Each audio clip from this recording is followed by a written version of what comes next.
Leon Theodore Stepherson III is a family man. I'm a follower in Christ. Okay.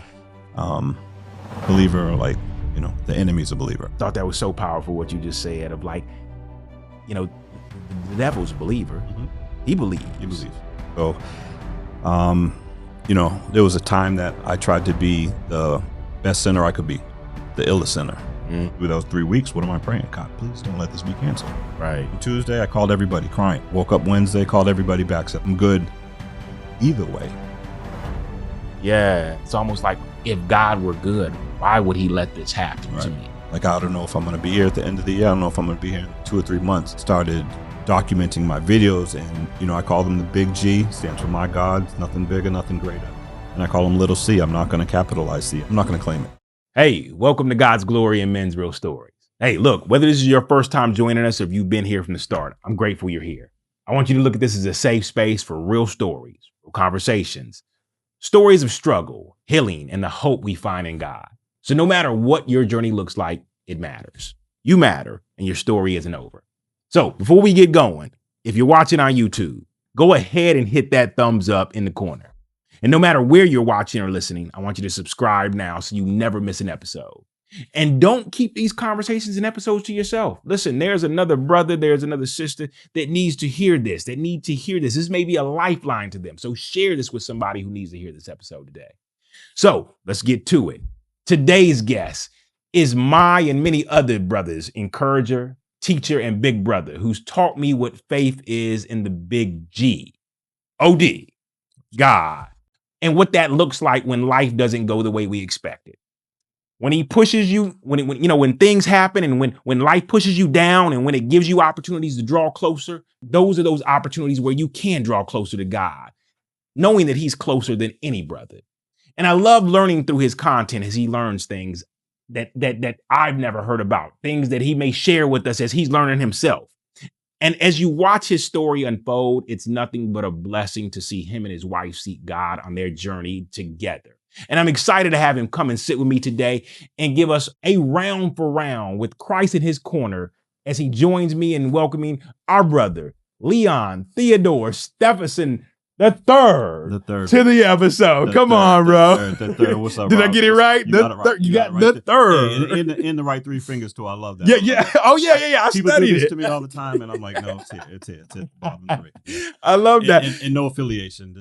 Yeah. Well, no. I get it. I get it. And the crazy thing about it is I'm the third, but I never thought about like putting emphasis on the third because whenever I tell people I'm the third, they're like, oh, does that make your son the fourth? And I'm like, no, see, because we're not like from the modern day King Richard times, I feel like the third is where it ends. Stop. You can remix it. My son is Justin Robert Moore, but it's like, I had to give him his own identity, allow him to start something new. So I'm glad to have you today, man. Thanks. I'm glad to be here, man. It's an honor. What you got going on here, God's Glory and Men's Real Stories, is truly an honor to be here. Yeah. Well, I'm excited. I want to hit something though. We talk about the third because I don't know how I'm a third.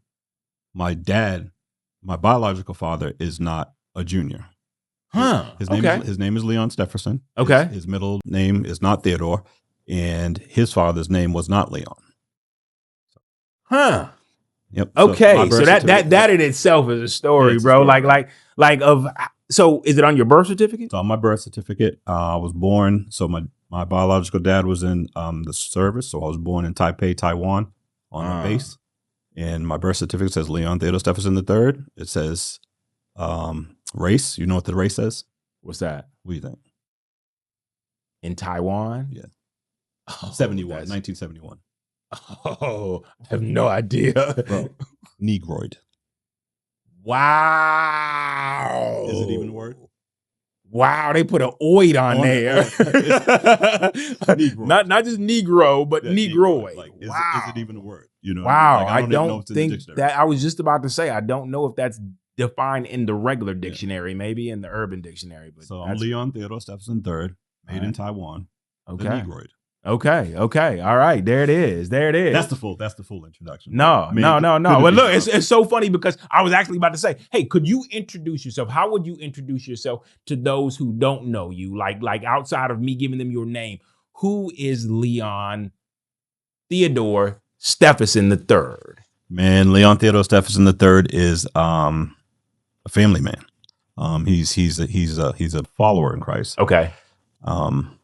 Believer, like, you know, the enemy's a believer. Come on. Yeah. So just a family man. Love my family. Love my wife.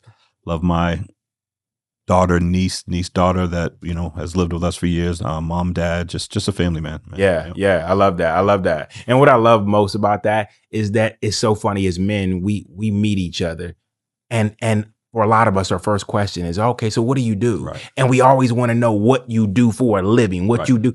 And very few of us, I mean, I feel like we've learned this in our circle of like, it's less about what we do for a living, but who we are. Right. So who is Leon?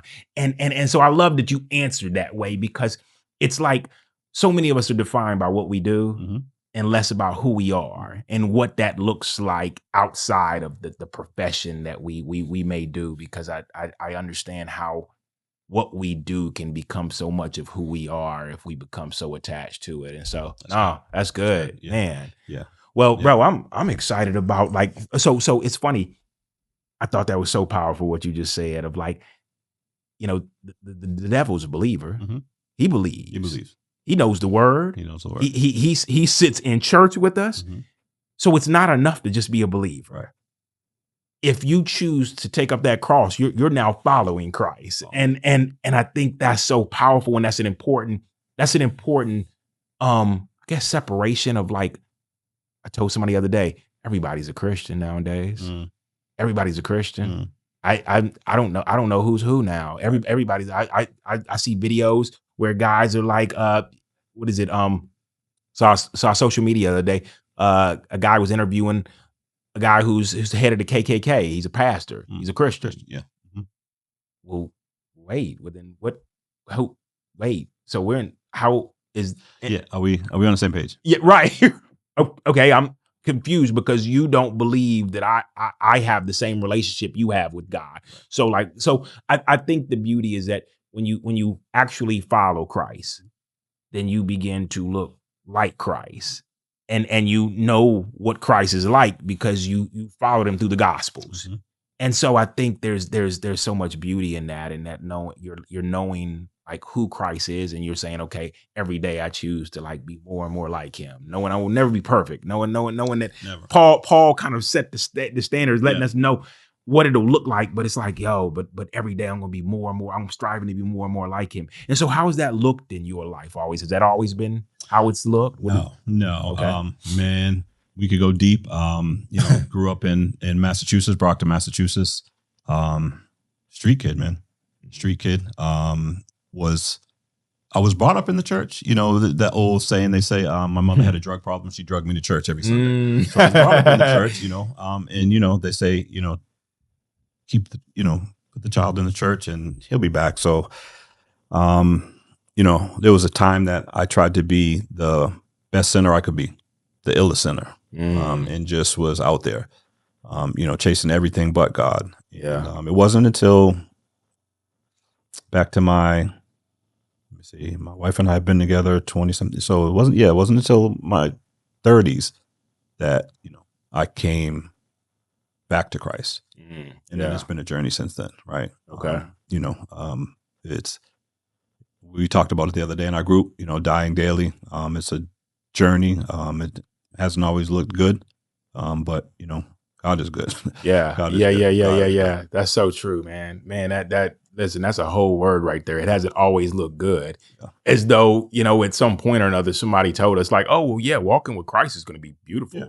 Like it's roses and beach fronts. Splash. And like this will be great, man. You don't know what and then you get here and you're like, oh man, you're so good, God. But wait a minute, why did I just get punched in the face? Like, God, I thought you was supposed to my job. Yeah. Why's my tires flat? What's going on? All in my business right now. Okay. Geez, God, went there. But yeah, man, no, that's a real thing. Yeah. And so it's like, is God still good? Right. Even when life is throwing everything it can at you. Right. And I think that's the beauty of so many of our stories, that people, when we begin to share a story and share the struggles and the things that we're seeing, people resonate with that, saying, okay, like, well then why would I want to walk with Christ if we're both experiencing the exact same thing right now? What is he doing for you in that walk that I'm not experiencing in the exact same walk? And I think that's where so many of us sit sometimes of like, and I sat there too. I asked the same question. Yeah, So it's like now when somebody comes to me and asks me that question, it's just like, oh wow, that's deep. I don't even know where to start. I don't know where to begin to tell you, like, but I can't tell you though. Like I can't tell you what he's going to do for you. For sure. I can't tell you what he's going to do for you. I can tell you what he's done for me. Yeah. And I can tell you, it may not look like he's done anything for me to you.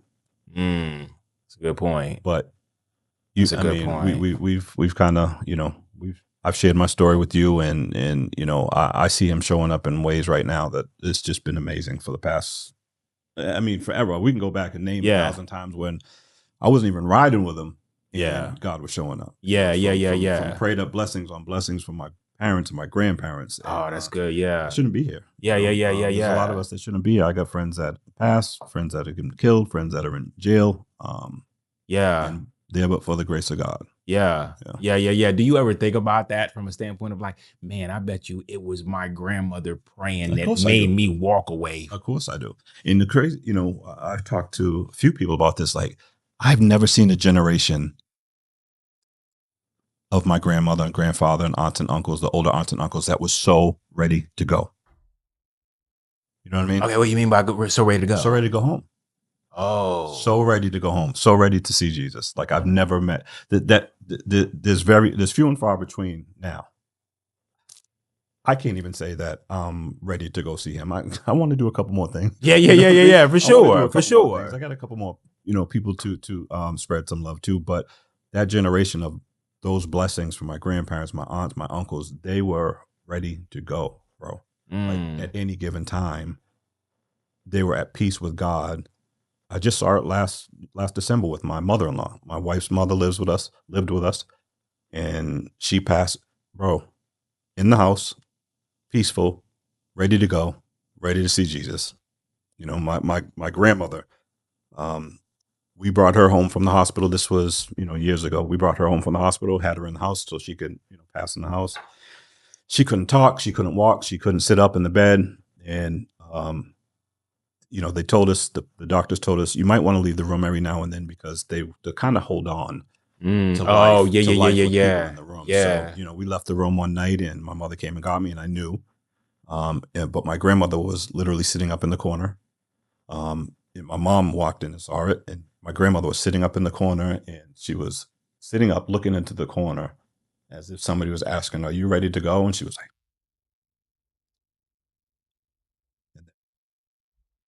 wow, she tell me it ain't real. Man, after seeing something like that, you can't, it's hard to argue with. But still, I try to be the illest sinner. You know what I mean? Yeah. This was as a kid, and I saw things like that, and I still didn't want to ride with them. So it was literally, it was in my early 30s that I came back to Christ, and it was through my wife.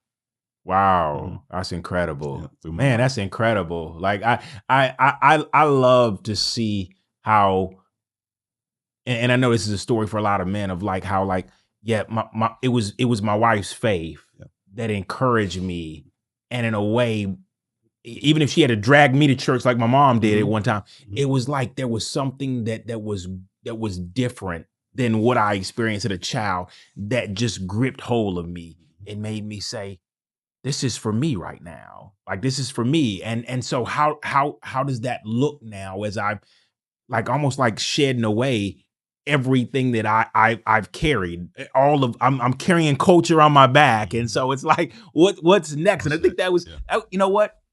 Shout out to my daughter, because that was an incredible question she asked me.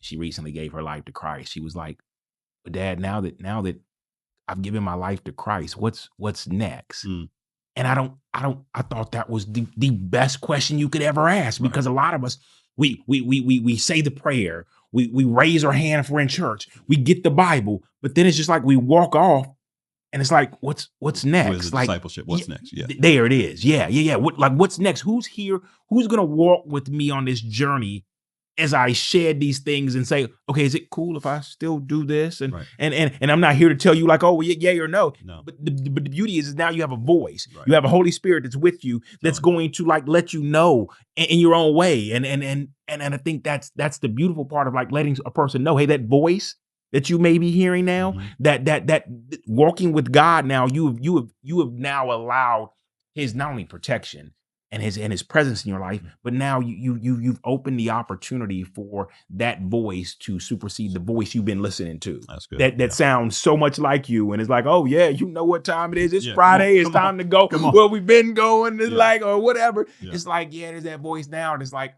yeah, but what would it look like if you sat here with me today? Right. What would it look like if I begin to show you things about yourself that you've kind of just forgotten about, things that used to bring you joy that you had to like leave behind, or whatever the case may be? I mean, I can't speak for everybody. How old your dog? My daughter's 6. Okay, dang, that was a deep question for a 6-year-old. Bro, let me bring her up here, and bro, she gonna blow your mind. Like I keep telling people, I just met her. Yeah. But we do this thing at night. Sometimes we have these cards where there's different levels. There's easy, there's medium, and there's hard. And we ask these questions that require us to go deeper than just like, oh yeah, I love Jesus. It's Surface. like, Yeah. We're always digging below the surface because I've learned so much about myself below the surface. And I don't want my kids to ever be stuck on this surface level of what everybody's telling me about myself when I've learned so much more about myself. And I think that's where all of us should go, of like, what are you doing now to learn more about you below the surface instead of just like what's comfortable that you don't have to run from. So you're gonna have to show me those cards too. Oh, don't worry. Before we leave here, I'm gonna show you exactly what I got. Because I think I told you my niece is my daughter. She lives with us. She's 24, and we're looking like, did we miss a mark here with her? Not that she's not a believer, follower, but she's just, it's tough to get her in church sometimes. But those cards I think will help us have those hard conversations at home. Yeah, that we can't. So, but I think also that just like we need community to like encourage us and walk with us. Even like as I said, you encourage us through your videos, and sometimes when our faith is like, bro, I don't know, I'm in the what if spiral right now. It's listening to you and saying, bro, if that man can wake up and choose to go at the direction he's going and encourage me the way he's encouraging me, then why can't I pick up that same thing and say that, yes, I appreciate what that. he said. So I appreciate like how your story has allowed you, and I don't know if you've always been like this, because I just met you like a year or so ago. But it's like, man, I love how you can take what life has given you and turn into a blessing for others. Okay, so look, before we jump back into the conversation, I want to ask you a quick favor.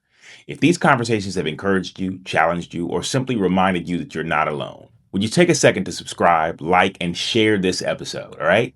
Every share helps us reach another man who may be struggling silently and needs to hear that hope, healing, and freedom are still possible and found in Jesus Christ.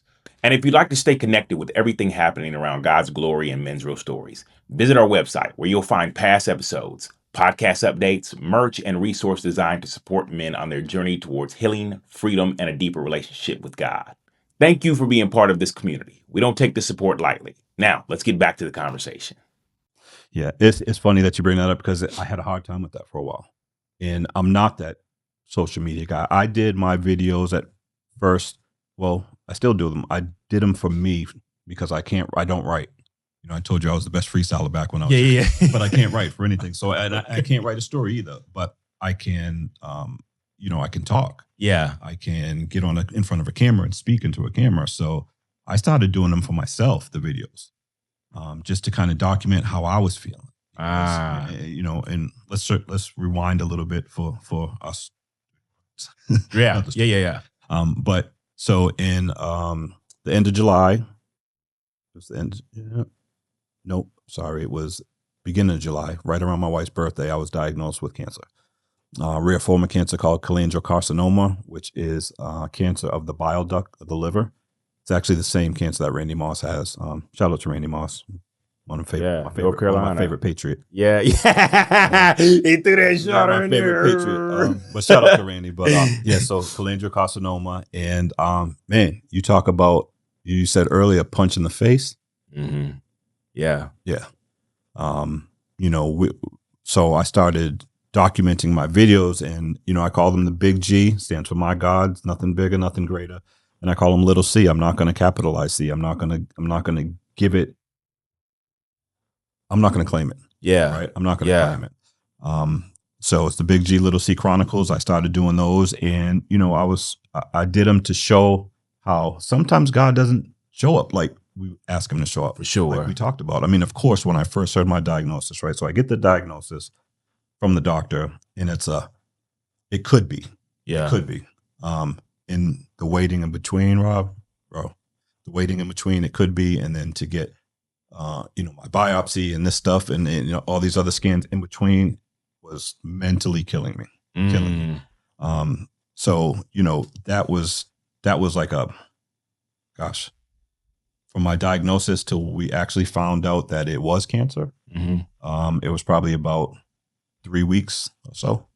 Had to do the biopsy and everything else. And of course, through those 3 weeks, what am I praying? God, please don't let this be cancer. Right. Please don't let this be cancer. Right. But it is, So what do I do now? You know what I mean? I still got to believe my God is good. Yeah. I still got to believe that he's going to carry me through this. He surrounded me with some of the best doctors. From that point on, it was like boom, boom, boom. Everything started going quick. So I had surgery on, August 11th. So they removed a portion of my liver, the left portion of my liver. So in order to not have to go in and dig into it, so to speak, and possibly not get clear margins. And this is God. Again, he's so eloquently orchestrated the human body that the liver is in two pieces. The left liver, which resides right about here, and the right liver, which resides right about here with a vein that runs up in between it. Now, had we been talking about the right section of my liver, we're talking about maybe possibly a transplant. Right. But with it being on the left, the gold standard was to actually just go in and take the whole left part of the liver. There were probably two things on it about an inch or so. Tumors about an inch or so. So they just took the whole thing. So, in the hospital, August 11th, I was told I was the first person to get up right after the surgery. I don't know how, but I just had to get up and walk it off. Like I don't like being stuck in sickness. Some people will stick in sickness. Yeah. Stay there. Yeah, I need to move. I need to get out, breathe some air. So, got up, had the surgery Monday. I was fine. Tuesday, every single thing that I probably should have felt during that surgery, I felt it. I felt it. Tuesday was not a fun day for me. Wednesday was much better, up and walking again, and Thursday I was home. My surgical oncologist, her name is Joy. Yeah. My medical oncologist, her name is Hope. So who am I to not have faith? Wow. Yeah. You got joy and hope near you, man. Like, come on now. Who am I to not have faith? Yeah. In what God is doing. So it was just one of those things that he showed up in we talked about it before. I'm a real estate agent. So I'm showing clients like up until dang near August 11th, right? I'm still going. I'm not letting this little C hold me back any.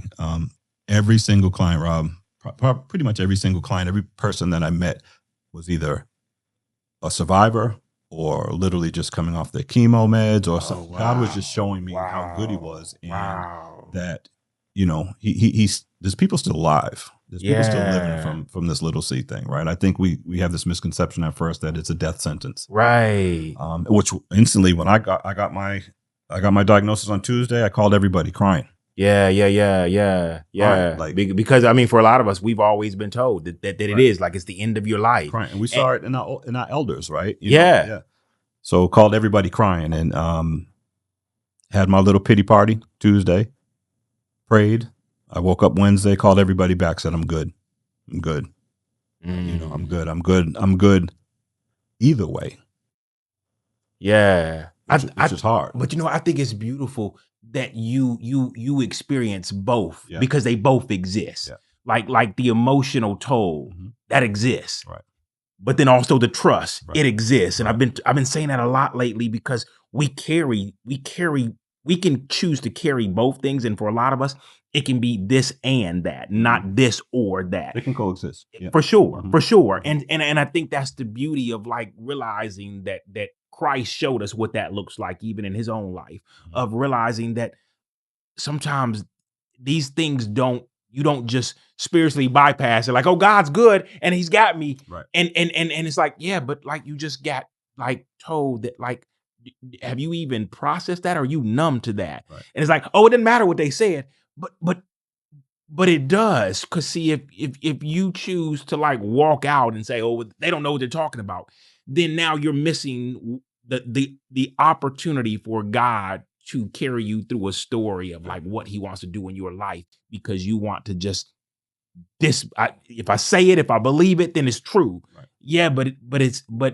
yeah, I don't know. I see that a lot where I'm like, yeah, but it's okay. Like it doesn't. It's you're not saying that God's good or not good by saying that that I'm also I've been diagnosed with cancer. Right. Like, because God, I think you said it too when you were saying I chose, or no.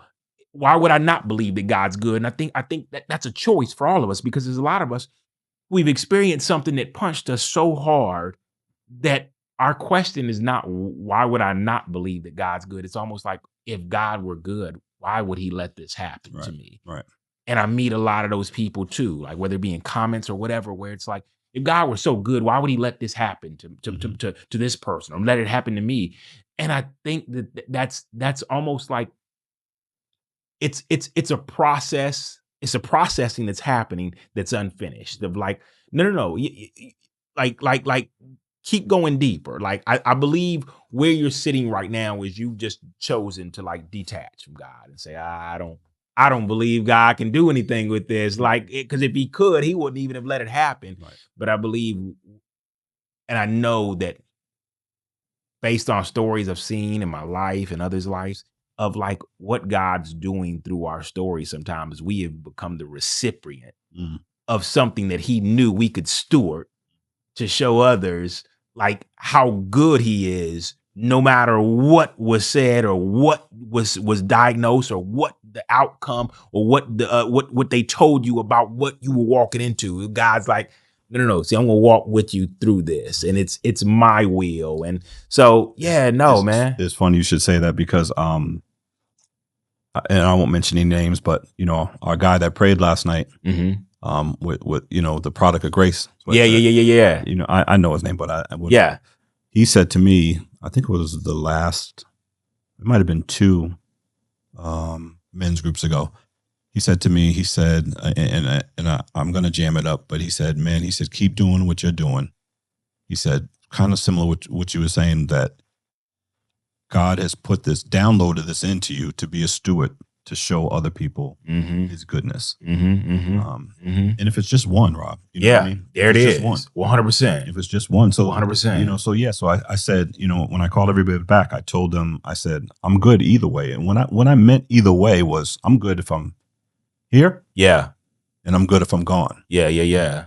But it was, it took a minute to kind of, the space in between. It's like, gosh, Rob, it's like, when you really got to know what it is to get your affairs in order, when you're messing with somebody's mortality. Yeah. Like, I don't know if I'm going to be here at the end of the year. I don't know if I'm going to be here in 2 or 3 months. Are we good?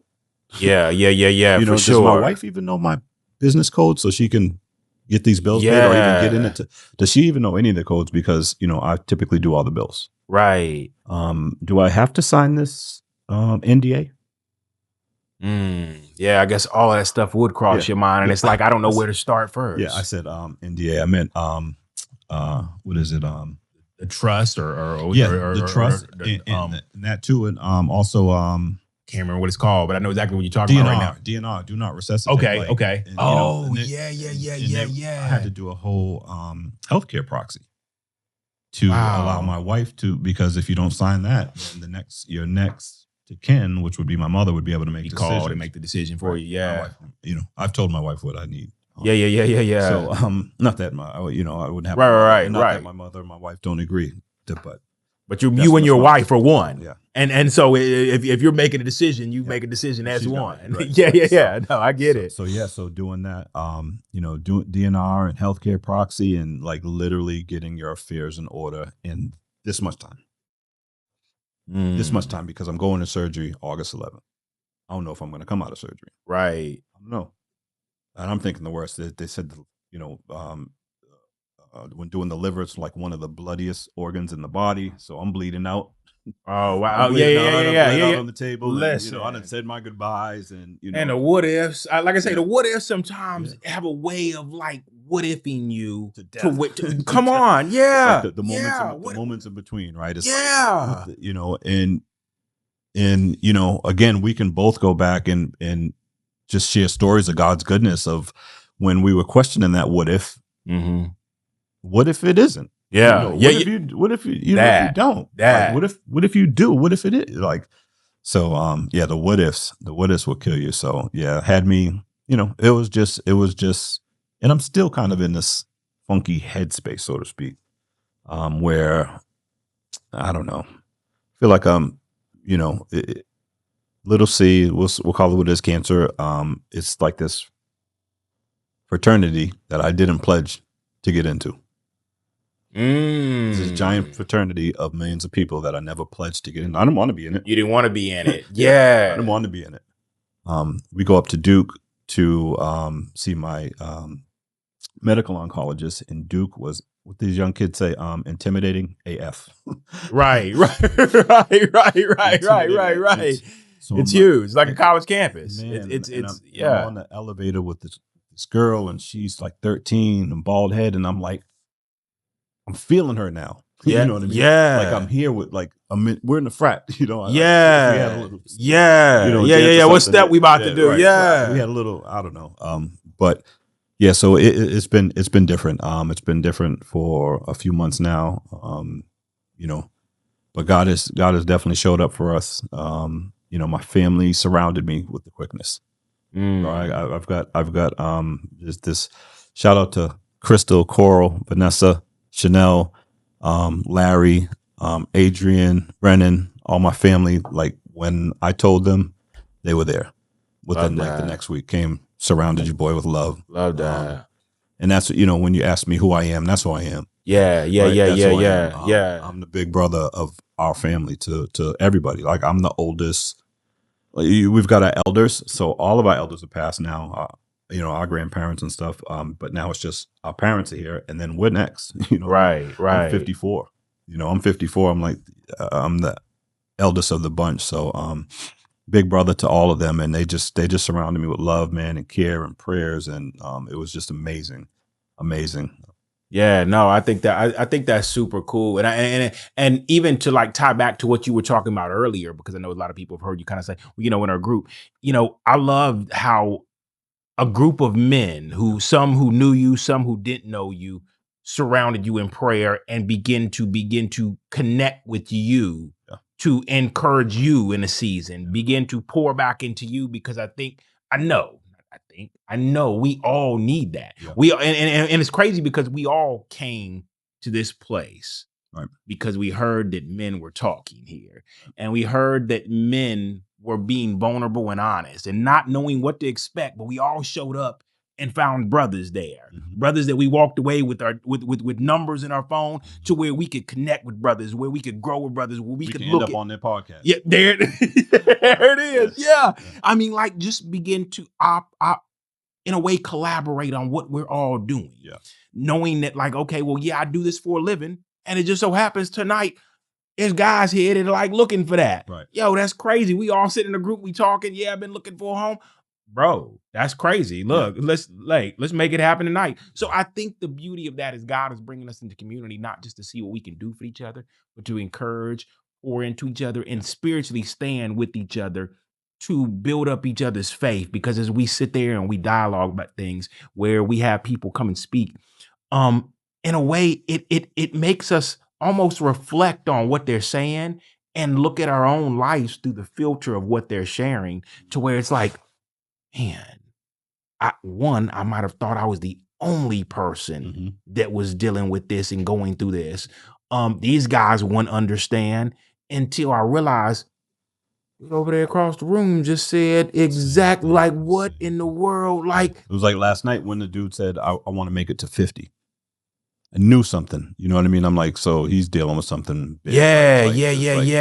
I'm thinking little C, you know what I'm thinking? Yeah. I looked for him afterwards because I wanted to pray with him and speak when the music on, but you know, it's just like, it's awesome how God has made that group. And I'm gonna be honest with you, when I first heard about the group, I'm like, it was actually a Tuesday. I saw, I'm gonna say his name. I saw Fly Ties. I saw Fly Ties Instagram, and you know, he's inviting everybody out. Which, shout out to Fly Tie for what he does. And, sure. You know, stewarding what God has downloaded into him. But I looked at it, and it happened to be that Tuesday, and I'm looking at it, just comes up, and he's like, tonight, and I'm like, man, I don't know. I said, you know, and I prayed, and I was like, God, please don't just let this be another Bible study. Yeah. Because we you know how those are. Like, we talked about masks earlier, right? We think we got to come to this Bible study buttoned up, and yep. It's not the total antithesis of that, but it's not that. Yes, you know, this group is not that. This group is Muslim. This group is non-believers. This group is Asian. This group is Black, Mexican, white. This group is some of them swear. Yep. The group is raw. It's really candid. It's transparent. It's vulnerable. It's all of that. Yeah. Like all the things that Black men aren't. Everything that a church actually showcases what a real church should look like. Right. A bunch of men. Am I wrong? Like this is what church look. This is what I would have expected church to look like. Like, I didn't have to come here and like put on my necktie and act like I had everything together. Like, slowly you start to realize, like, oh, these dudes are like, they're not even trying to fake the funk like they got it together. Right. We're all like, in a way, messed up, and we're going to get together. Yeah. But hey there, before we continue on with today's episode of God's Glory and Men's Real Stories, we want to take a moment to share something special with you. Our new sponsor, Confined Space Coffee. Are you looking for a coffee that fuels your heart and uplifts your spirits? Well, look no further. Confined Space Coffee isn't just your average brew. It's a handcrafted blend designed for those who seek connection, inspiration, and a good coffee to sip while sharing stories. It's made from the finest beans sourced from around the world, where every cup is a testament to hard work and dedication. Perfect for you, our listeners, who appreciate the beauty in every step of the journey. At Confined Space Coffee, they believe that great conversation and deep connections often happen over a warm cup of coffee. Whether you're getting ready for a long day or winding down and listening to a powerful conversation on our podcast, their coffee is there to accompany you. So here's the best part, as a special offer to our listening community. You can use the code GLORY, capital GLORY, at checkout to receive 10% off your first order. That's right, experience the vibrant flavors and rich stories waiting for you in every sip.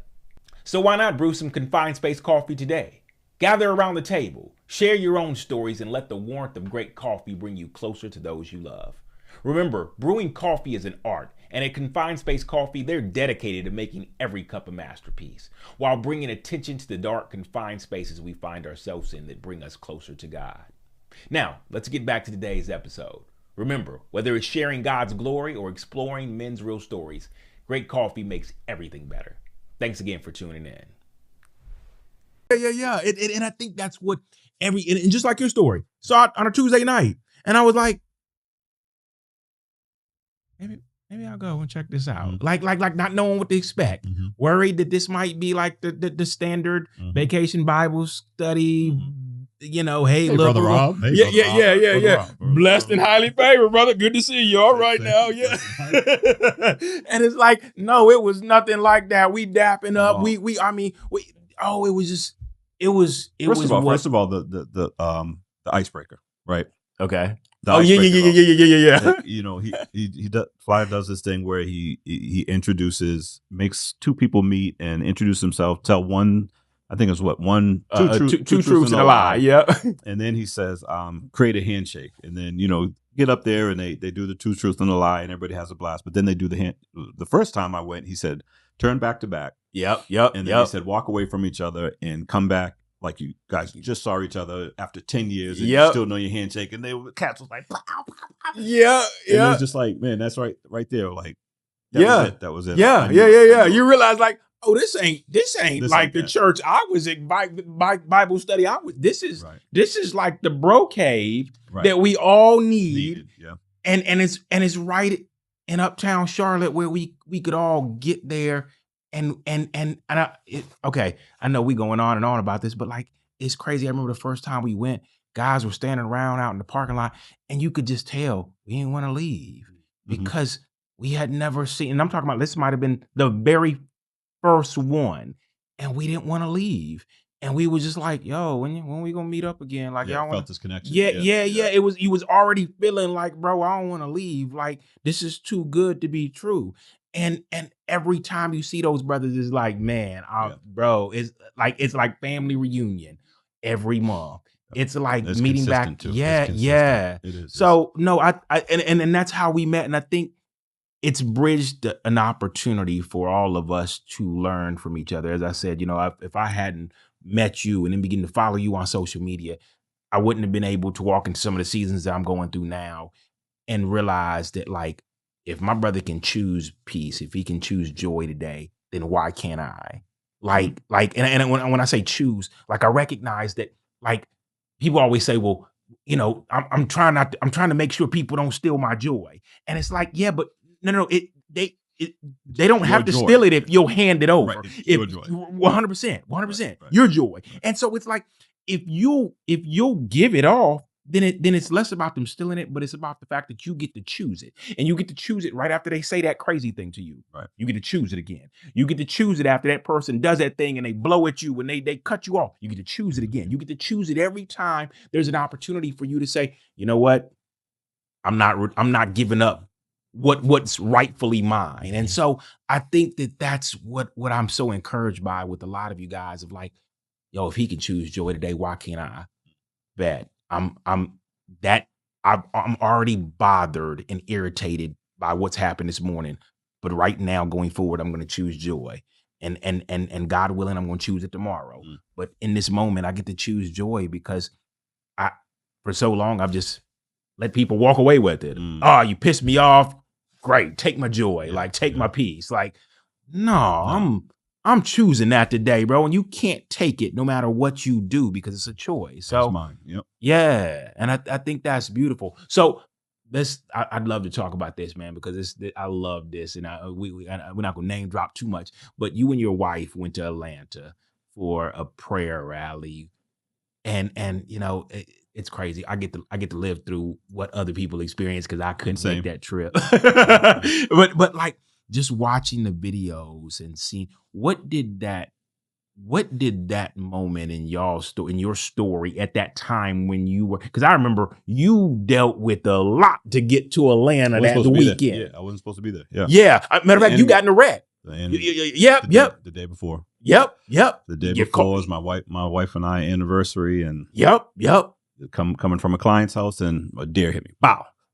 Like, literally, it didn't crack the engine block, but my whole grill. Yeah, I saw that. Fluids leaking, everything. Yeah. Everywhere. And the crazy thing about that was on my way up there, I don't know if you saw this, but on my way up there, I did a video. And in that video, I talked about how you guys always see me do videos in my truck because it's my safe space. It's my spot. This is where, I talk to God. This is where I talk to God the most. Whoa. And I also mentioned that I was going to Access in Atlanta. Yep. Went to my client's house, came back on the highway, boom, hit a deer, right. Did a video immediately afterwards. And I said, this is the enemy trying to keep me for sure from I don't know what it is, but he's trying to keep me from this weekend. For sure. But more importantly, he tried to steal your safe space that you had admitted already that was your space, that you spent time with God. And he tried to steal that from you by making you think that, you know what, maybe this ain't my safe space. Almost like to create a trigger trauma moment of like, okay, 100%. Right. Right. Jeez. What I do? What it was the first thing I did? Come on, you went right back at it. And I got a rental. Yep. Matter of fact, I think you filmed from In the your rental. car while you were waiting on it, and then you filmed in the rental. Yes. I'm filming. I want to say shout out to North Carolina State Troopers, first of all. This dude came and pulled the deer out of the street with his bare hand. I remember you sharing that. And tried to give me dab. I was like, no. It's hand sanitizer. No. Yeah. And I'm like, by the time we were finished, he had made jerky out of the thing and everything. No, just kidding. But yeah, so the enemy really, really tried to throw a dagger. Tried to throw a monkey wrench in that weekend. And it was even my wife, to the point where my wife was like, babe, maybe this is a sign. Maybe it's not. maybe it's a sign why we should keep going, why we should keep moving forward, for sure. Right. So immediately, as soon as the wreck came, picked it up, my wife and my daughter came and scooped me up, took me right to get a rental car, and we're off. We're going. We're still going. But we got there, bro, and it was I ain't never seen nothing like it. It was 20,000 plus people on the inside, State Farm Arena. Mm-hmm. And maybe another 20. I think they said another 20 or something more that couldn't get out. Yeah. The Israelite brothers tried to come down, stomping. Yeah. Like a scene from 300. Yeah. Down the middle of the street, all purple. Stomping, just whatever they're saying. Yeah, for sure. Yeah. Then they came in and tried to rain on that parade, and we were just too deep, bro. There was just too many followers out there for that. They didn't want them. And we prayed for them as they went by, but then just to be in that place, and it literally was an hour more of just prayer and worship. Prayer and worship. He didn't take an offering. Would have been a great time to take an offering. For sure. $20-something for sure. Pass the plate. Yeah. Just give $1. I mean, come on. Yeah, for sure. Didn't ask for anything, but I've been to worship concerts before in arenas, but to have 20,000 plus people calling down on heaven at the same time was, I don't know, it was extraterrestrial. Yeah. to try to put a word on it. Yeah. You know what I mean? If you can, it was amazing. And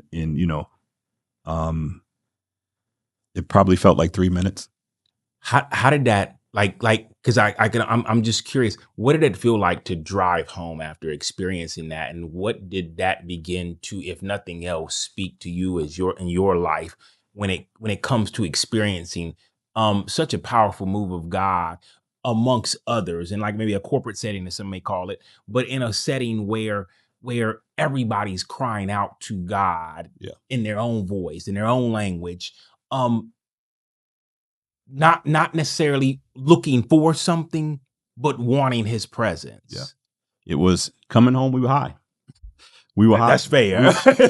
We was angel high. We were angel high. If that's right. It was just,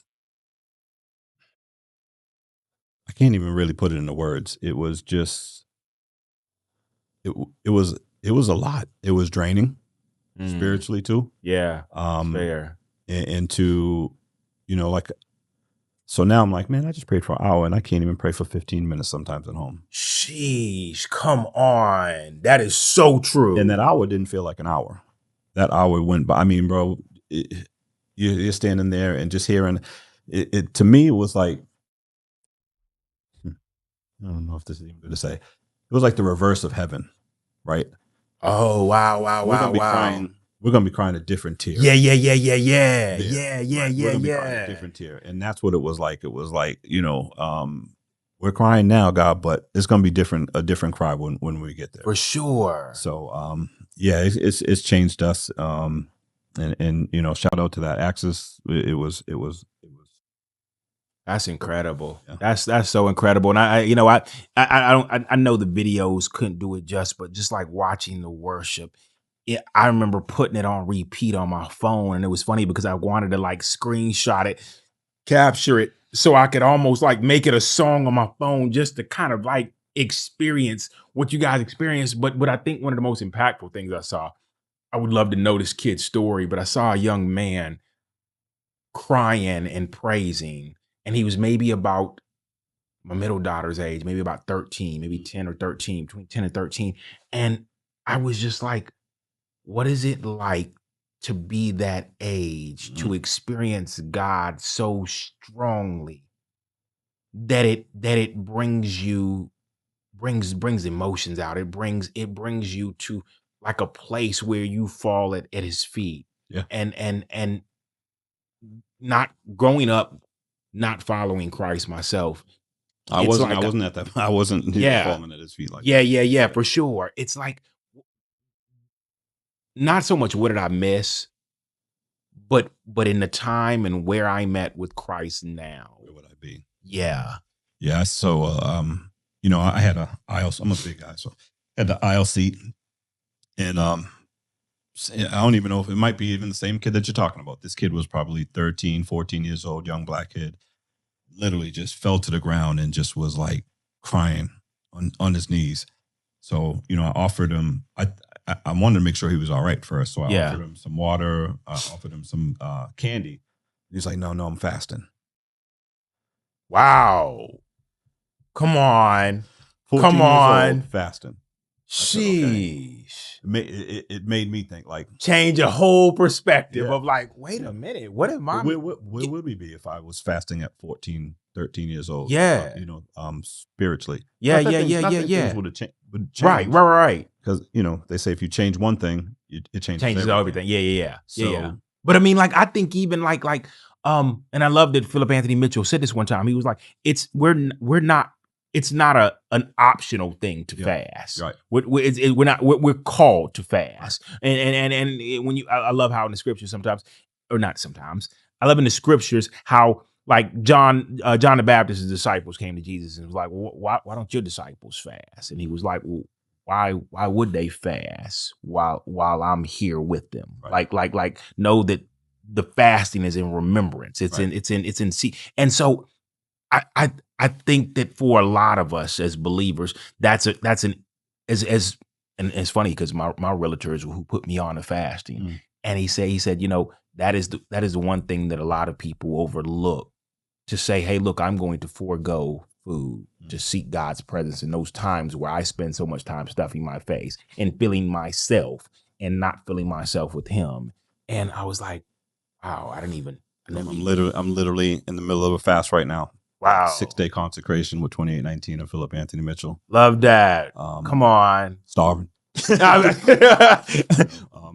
Yeah. So, but is it, and not even, I'm not even asking if it's rewarding, but I'm like, the time in which you spend from God, the things that he begins to put on your heart, the things that he begins to write into your mind, show you what whether it be visions or signs, or whether it's just the presence of just spending time in his presence, almost like what y'all experience at Access, to say, wow, God, like it's sometimes it takes me saying, oh, it's lunchtime, for me to realize, no, I'm going to be going to get that bread, not this bread.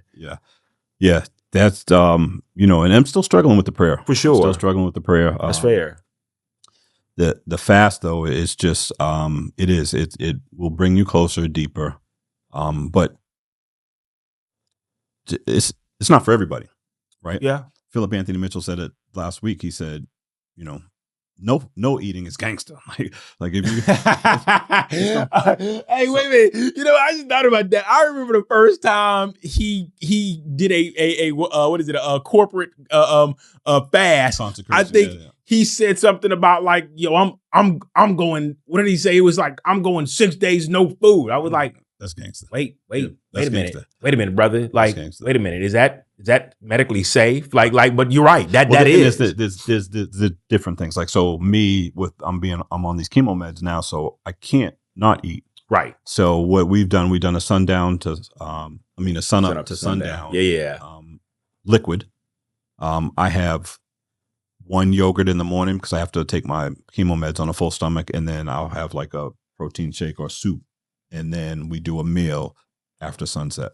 So, and it's, today we had chickpea salad with tuna fish or something. So Sounds great. But yeah, it was really. But when you're looking at that like 5:30, I have the little thing on my Apple Watch that shows me sun up and sunset, so I know. But you know what? I'm curious. Do you ever feel like sometimes during your fast, if you could, like you said it about how like we prayed for an hour, but it didn't even feel that long.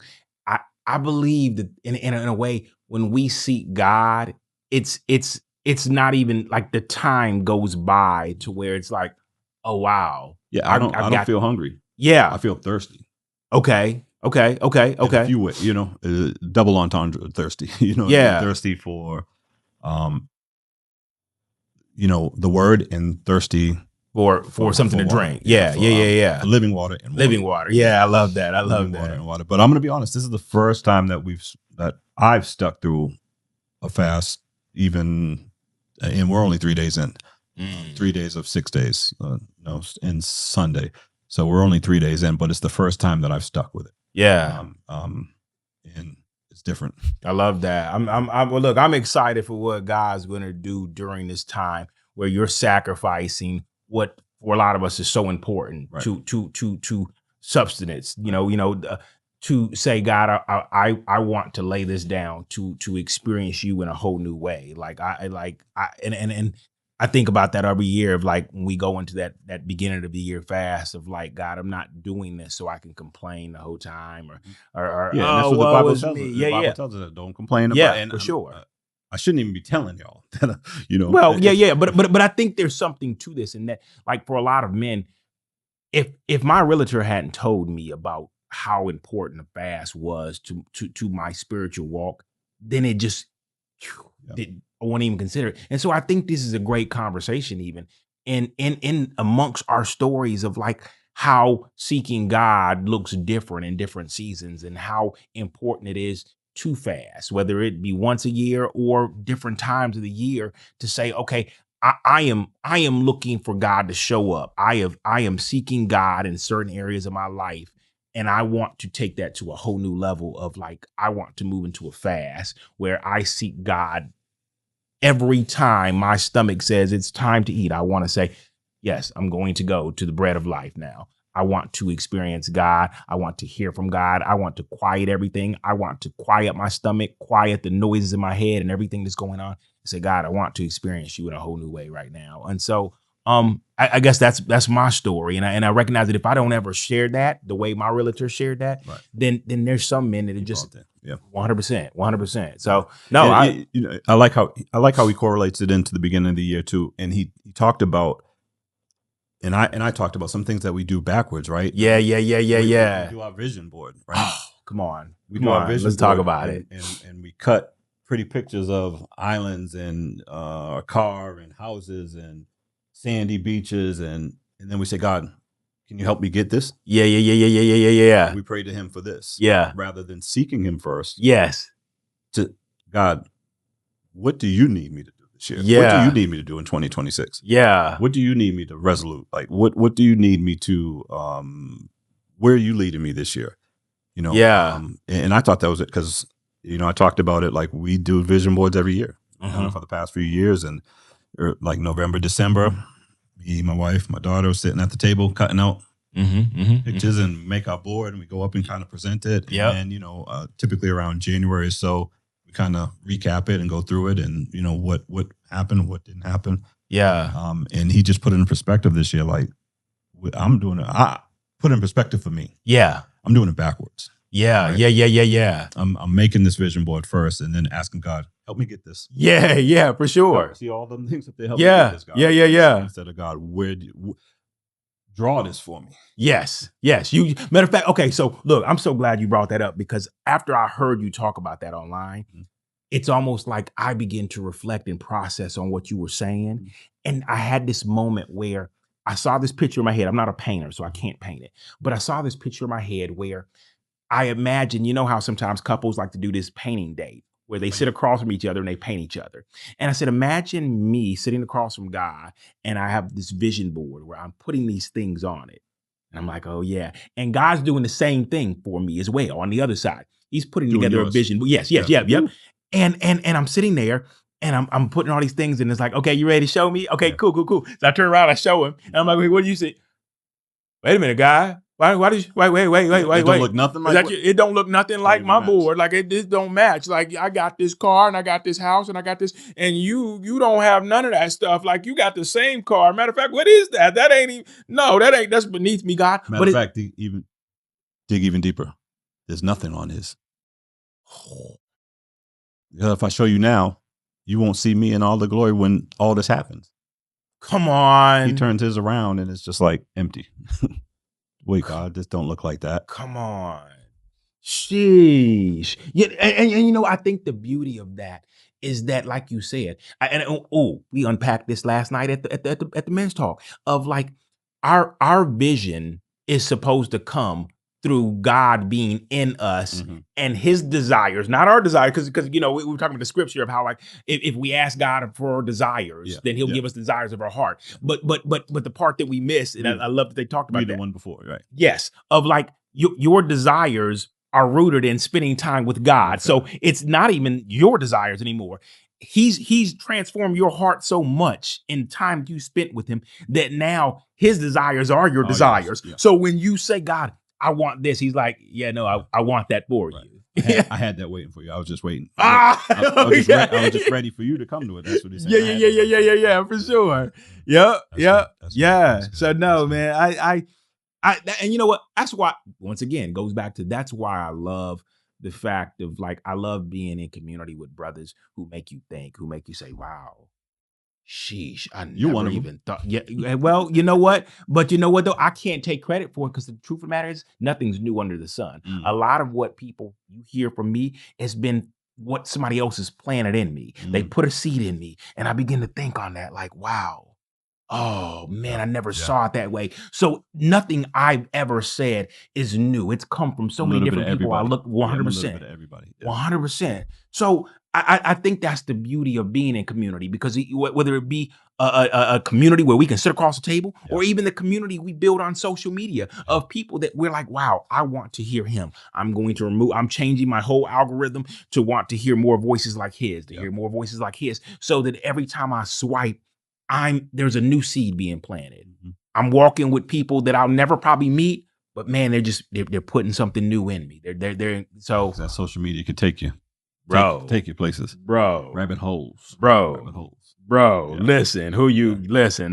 We ain't even got time for that tonight. No. Like that's a whole nother episode. Catch us in 100%. Catch us on another episode line. Yeah. But no, man. Let me say this. I appreciate you coming and sharing so much of your story, so much of your walk, of what God is doing in your life, that truly is encouraging to me and so many others, to the point where we don't want to see you walk alone. We want to walk with you, even if we can't understand what that's like, because we recognize that there may come a day where it's like, bro, I don't even have words to put a video together. And it's like, okay, so that's where we step in, and we now send the video to you. We encourage you the way you encourage us. So I appreciate what you've done. I appreciate what your wife did when she made that move to say, you know what?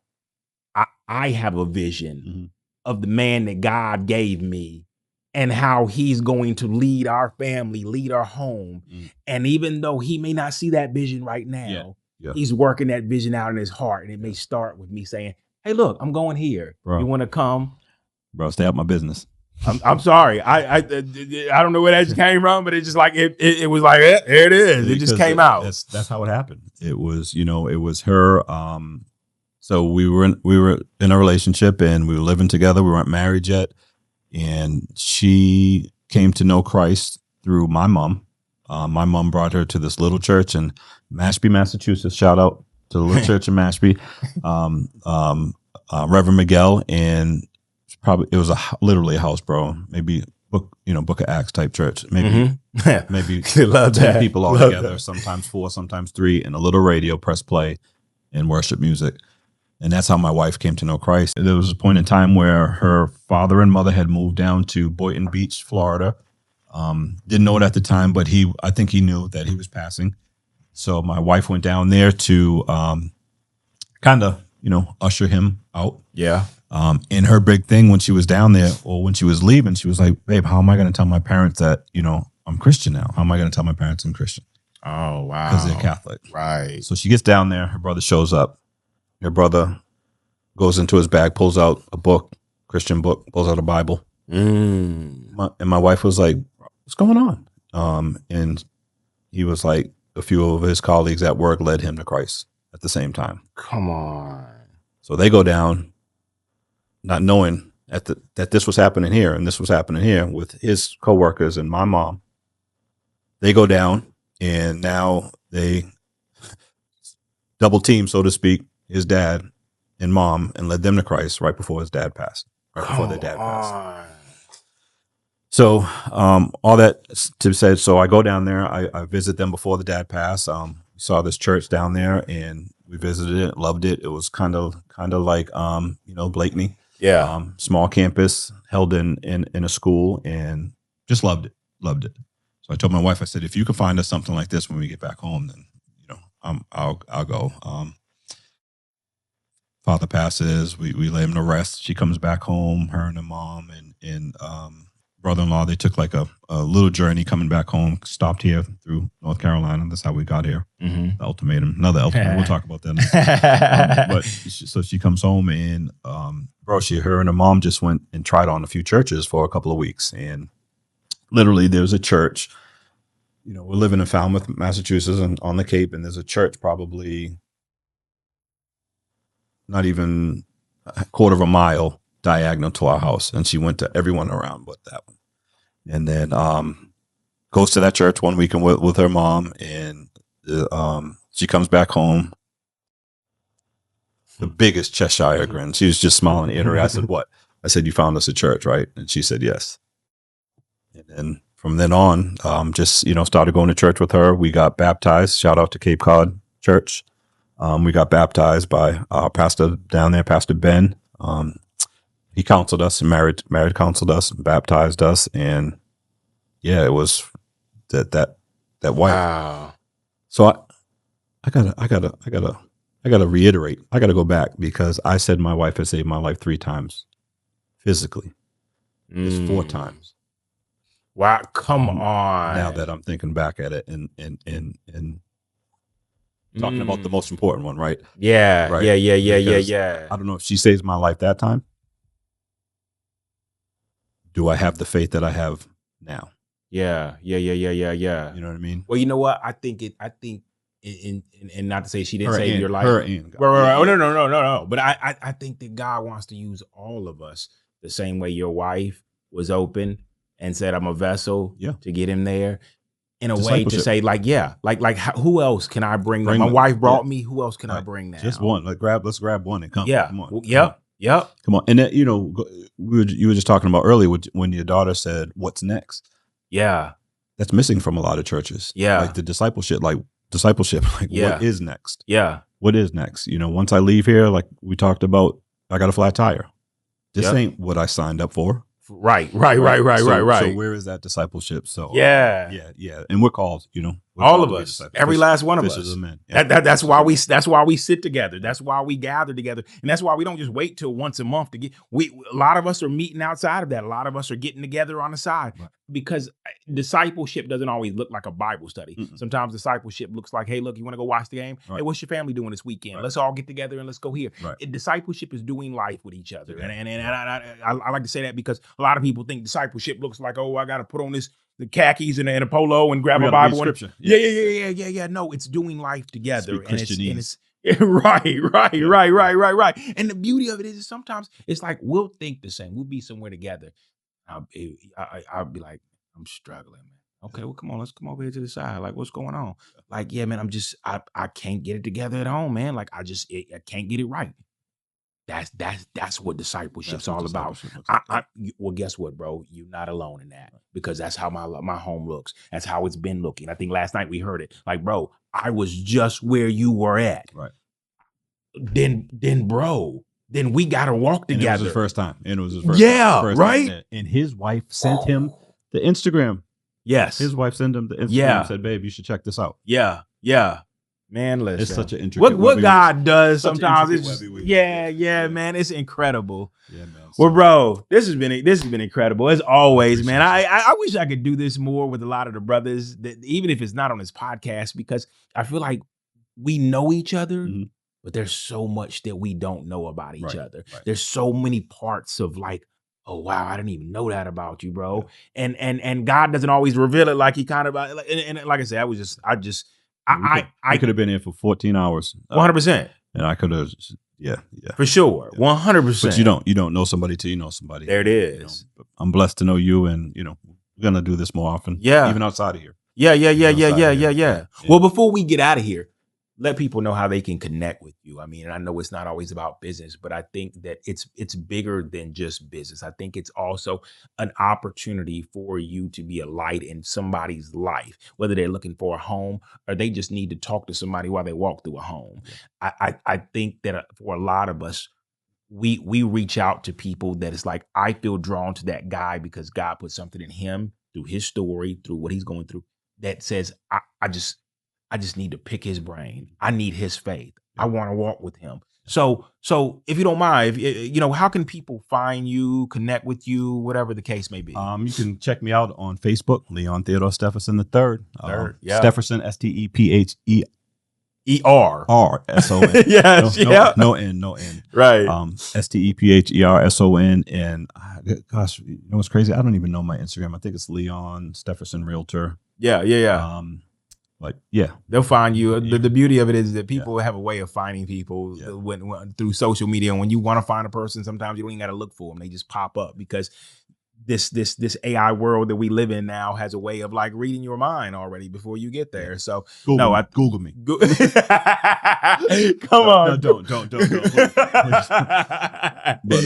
But bro, I appreciate appreciate you coming, man. I appreciate you sharing so much of your story, just sharing what God's doing in your life.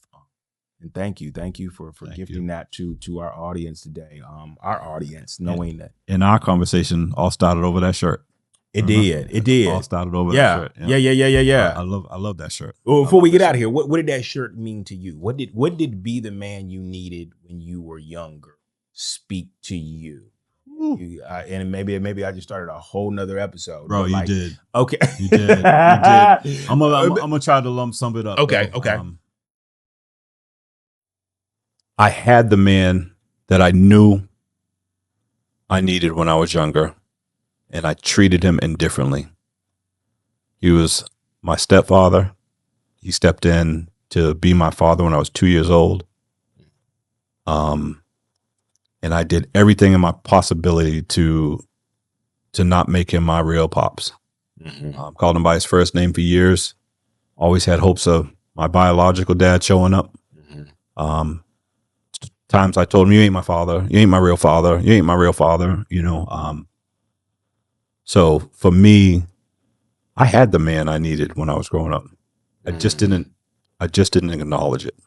Yeah. And I've spent years, these past, 10 or so years, letting him know that I'm sorry. Yeah. Because, to me, Rob, anybody that can step in and take care of another man's kids, is twice the man as that man.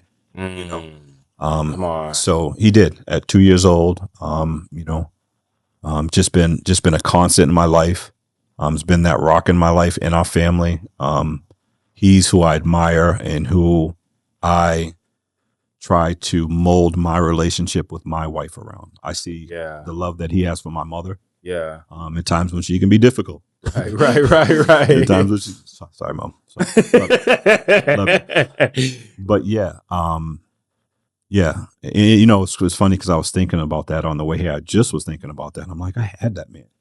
Yeah. I had that man that I needed. Yeah. I just didn't acknowledge it till now. Yeah. And so I love how you said that. And I just say this.